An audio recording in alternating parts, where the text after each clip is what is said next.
uniquement le volet matériel, mais il y a également le volet humain et tout ce qui tourne autour, c'est-à-dire tout ce qui est conditions organisationnelles.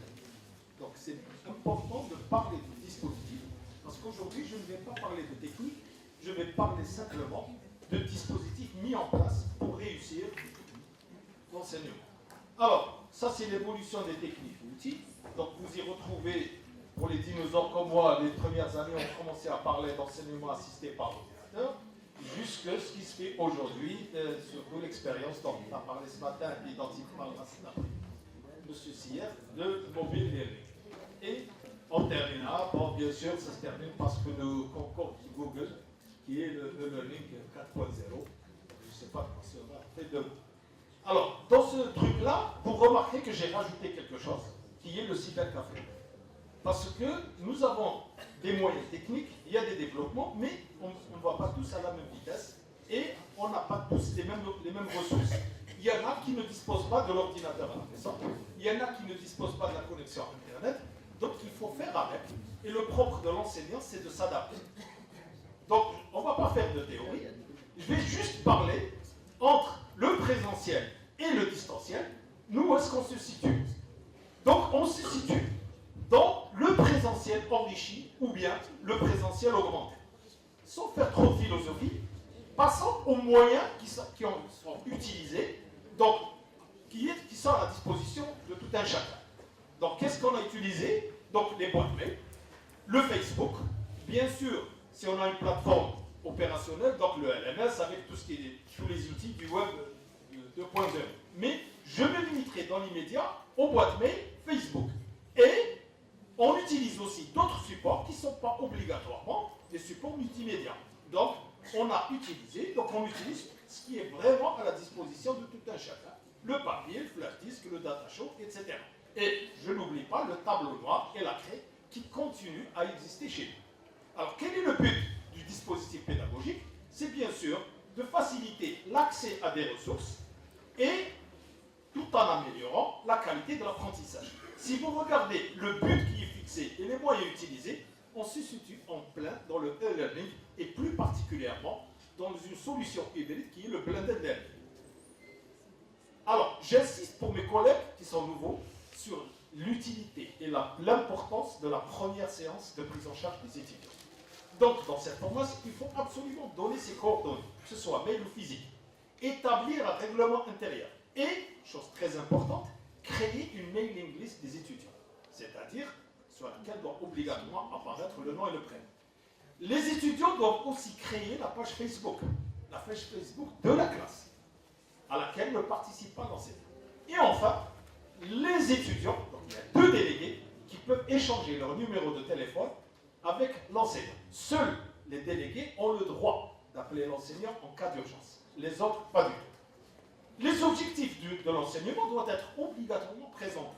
Je n'invente rien, je ne rajoute rien. Il faut simplement présenter aux gens dès le départ quelles sont les compétences à acquérir, que ce soit des compétences globales ou bien spécifiques. Et on ouvre le débat. J'insiste sur l'ouverture de débat parce qu'il faut absolument créer un lien et susciter un intérêt de la part des étudiants. Il faut absolument s'inscrire dans une relation de confiance avec les étudiants.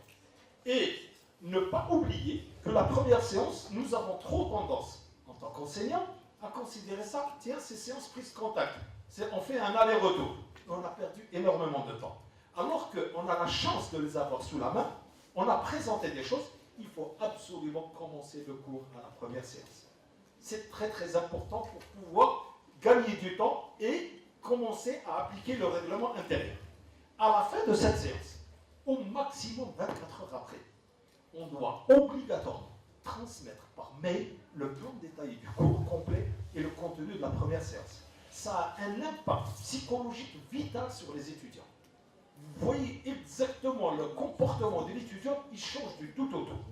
Ça augmente l'envie de l'étudiant, il a envie de revenir très vite à la prochaine séance. Dans la démarche pédagogique, au niveau de chaque séance, en plus donc, de l'utilisation du datashow, il faut utiliser ce que j'appelle les documents outils de travail, ce sont des annexes indispensables qu'on distribue. Donc, ça dépend. Donc, je parle de tables statistiques, de documents, de mnémoniques d'un langage, etc. Mais c'est très très important que l'étudiant possède ces documents. On doit les distribuer. On va lui dire que tu télécharges. C'est des outils qu'on doit réutiliser en classe et on doit les lui donner absolument. À la fin de chaque chapitre ou des sous-chapitres, il ne faut pas parler de dire il va me voler, on va me voler mon cours. On doit donner les diapositives du cours à l'étudiant. C'est une obligation. Et on ne va pas attendre 5 séances, 6 séances pour lui envoyer. Le maximum, c'est 2 séances. Au bout de 2 séances, il doit recevoir. Vous ne voulez pas donner ce qu'on appelait dans le temps les transparents, donc les diapos. Vous les donnez au format PDF. Vous mettez 2 diapos par page et puis le tour est joué. Mais, pareil, à la fin de chaque séance de TD, on envoie les solutions détaillées et commentées sur la page, par mail à tous les étudiants. Et pour réussir, il faut absolument travailler en collaboration avec tout le monde. C'est-à-dire, il faut qu'il y ait une véritable coordination pédagogique. Si le chargé de cours, il peut même faire du coaching pour ces TD si nécessaire. Mais, chose très importante, tout document envoyé aux étudiants doit être également envoyé aux enseignants de TD ou de TP. On ne se dit pas celui-là il fait du TP, il n'a rien à faire avec mes documents de cours. Tout doit être envoyé à tout le monde. C'est la chose la plus importante. Il faut développer un esprit de groupe. Et l'étudiant a l'impression, donc la fierté d'appartenir à un groupe. Et les enseignants, donc les collaborateurs, vont chacun apporter une valeur ajoutée. C'est très important cette notion d'esprit de groupe. Et puis, il faut absolument connaître quels sont les facteurs de motivation sur lesquels on doit cibler. Pour l'étudiant, donc génie affectif entre guillemets, parfois l'étudiant, il dit pourquoi? Parce qu'il l'a respecté. Cet enseignant, il a respecté son étudiant. Il lui a donné de l'importance. Il a mis en relief ses compétences. C'est très important. Si vous établissez un climat de convivialité dans la classe, l'étudiant, il va venir. C'est immédiat.